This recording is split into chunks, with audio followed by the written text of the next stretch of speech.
Do you have any questions? On this subject, President Trump, are you more worried about the U.S. winning the race for AI dominance with China or about AI's potential threat to humanity? Both. We're looking at that very strongly. We have a lot of threats in the opposite way if we don't do it. You look at the medical and medical research. Already the things that have come out of AI in terms of medical and cancer research and things, we're way ahead of what we ever thought we'd be just from the infancy of AI. So really both, and we want to be very careful with it.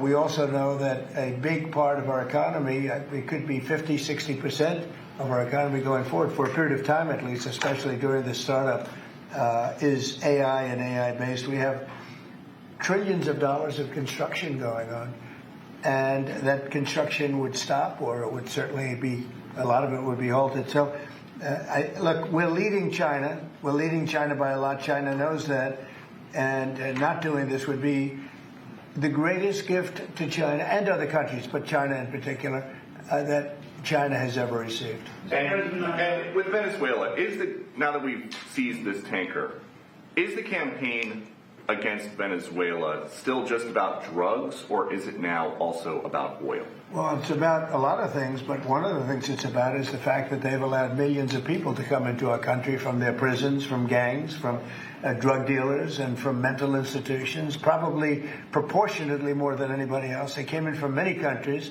We're getting them out. We had 11,888 murderers come into our country. Many of them are from Venezuela. We had thousands of Tren de Aragua, the gang, coming from, which they say is the most violent gang. I don't know. MS-13 is pretty bad, but Tren de Aragua, they say, is the most violent gang. That comes from the prisons of Venezuela. It came out of the prisons of Venezuela.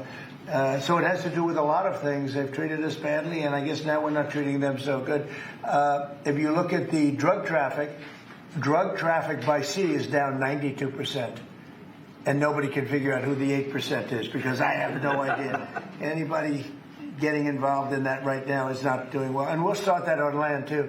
It's going to be starting on land pretty soon. Thank you, Peter. Mr. President, in Indiana, just a few moments ago, the Senate there rejected the congressional maps to redistrict in that state. A number of Republicans voted against that redistricting effort. You have spent a lot of time talking about this. The Vice President traveled to Indiana.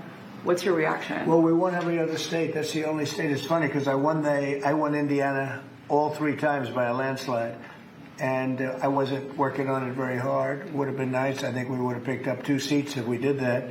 You had one gentleman, the head of the Senate, I guess, Bray, whatever his name is. I heard he was against it. He'll probably lose his next primary, whenever that is. I hope he does, but because he's done a tremendous disservice. I mean, think of it. It's a great place. I love the people there. They love me.